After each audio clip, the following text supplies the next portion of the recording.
আসসালামু আলাইকুম। আশা করি সবাই ভালো আছেন। আমিও আলহামদুলিল্লাহ আপনাদের দোয়ায় ভালো আছি। যেহেতু অনেক দিন থেকে আমার পরীক্ষা চলতেছিল, আমি কিন্তু কোনো ভিডিওই শেয়ার করতে পারিনি সেরকমভাবে।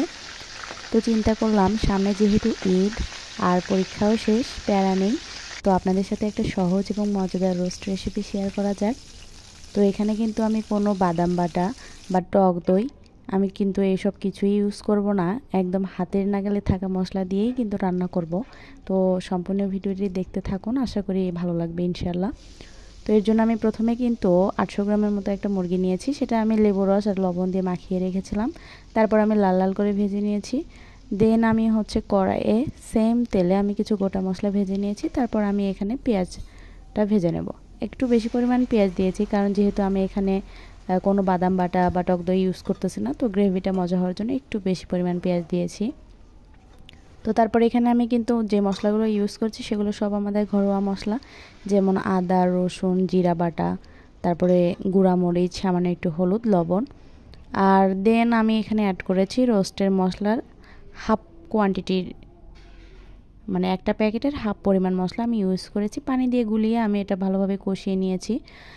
তো মশলাটা আমার কষানো শেষ হয়ে গেলে এখানে আমি ভেজে রাখা মুরগিগুলো দিয়ে ভালোভাবে নেড়ে চেড়ে কষিয়ে নেব, যাতে মশলাটা অনেক সুন্দরভাবে মুরগির গায়ে লেগে যায়। ভালোভাবে নাড়াচাড়া করতে হবে। এই সময় চেষ্টা করবেন চুলার আঁচটা মিডিয়ামে রাখার, এতে করে চুলাতে কিন্তু মুরগিটা লেগে যাবে না। আর খুবই সাবধান থাকতে হবে এই সময়, যেন একদমই লেগে না যায়। তো এই তো আমি নাড়াচাড়া করতে করতে কিন্তু আমার রান্নাটা প্রায় 60% ডান। তো এখন আমি এর মধ্যে দিয়ে দেব লিকুইড দুধ। আপনারা চাইলে গুঁড়া দুধও ইউজ করতে পারেন, তবে আমার কাছে লিকুইড ছিল, এই জন্য আমি লিকুইডটাই ইউজ করেছি। তো এইভাবে রান্না করলে কিন্তু রোস্টটা আসলেই খেতে অনেক বেশি মজা হয়। যারা এখনও এইভাবে ট্রাই করেন না, অবশ্যই ট্রাই করে দেখবেন ইনশাল্লাহ।